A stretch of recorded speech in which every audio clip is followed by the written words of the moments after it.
कब तक एकलव्य का अंगूठा जो है सर कटता रहेगा। अब तो हमें अवसर मिलने चाहिए, यही मैं आपसे कहना चाहता हूं। सबसे पहले तो मैं पेरिस ओलंपिक खेलों में जाने वाले सभी खिलाड़ियों को आपके माध्यम से, सदन के माध्यम से बधाई देता हूं, मंगल कामनाएं करता हूं और सरकार का ध्यान में इस तरफ आकर्षित करता हूं कि अनुसूचित जाति, जनजाति और पिछड़े वर्ग के खिलाड़ियों के प्रतिनिधित्व पे भी उनको ध्यान देना चाहिए। हम ग्रामीण अंचल से आते हैं। ग्रामीण क्षेत्रों में ना तो स्टेडियम है, ना स्पोर्ट कॉलेज है, ना यूनिवर्सिटियां हैं और प्रतिभा का कोई मोल ही नहीं है सर। हम खुद अच्छे खिलाड़ी थे मगर अवसर ही नहीं मिला। अब यहाँ आने में भी बहुत समय लगा, सड़कों पे संघर्ष करना पड़ा।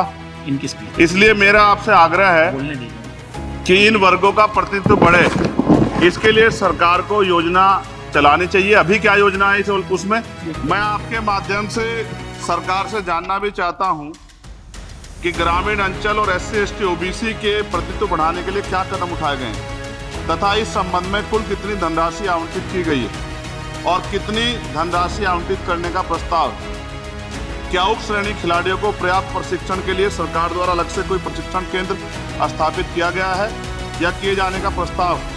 उक्त खेलों में अलग अलग स्पर्धाओं में उक्त श्रेणी के कुल कितने खिलाड़ियों को भेजे जाने का प्रस्ताव है तथा इन सब खिलाड़ियों का श्रेणीवार कुल कितना प्रतिनिधित्व रहेगा। साथ साथ अभी हमारे साथी कह रहे थे कि खेल में जाति और धर्म नहीं होता। सर जाति तो है, जहाँ कक्षा 1 से बच्चे के नाम के साथ सरनेम लगा होता है तो उस देश में जाति ना हो, ऐसा कैसे हो सकता है। जाति के आधार पर मेरे आज भी याद है हिमा दास जब मेडल लेके आई थी तो सबसे पहले उसकी जाति सर्च की गई थी और वंदना कटारिया एक ऐसी बच्ची है हमारे उस हॉकी प्लेयर, इतना अच्छा प्रदर्शन किया फिर भी उसके घर के बाद जो है सर उसको बेइज्जत करने का प्रयास किया गया। साथ साथ सर साक्षी और विनेश के साथ क्या हुआ ये भी हम लोग नहीं भूले सर। मेरा मानना ये है, आग्रह है आपके माध्यम सरकार से आग्रह कि वो देखे गांव में प्रतिभा कमी नहीं है, इनको कुचला ना जाए क्योंकि पक्षपात होता है सर। इस पक्षपात को खत्म किया जाए। कब तक एकलव्य का अंगूठा जो है सर कटता रहेगा।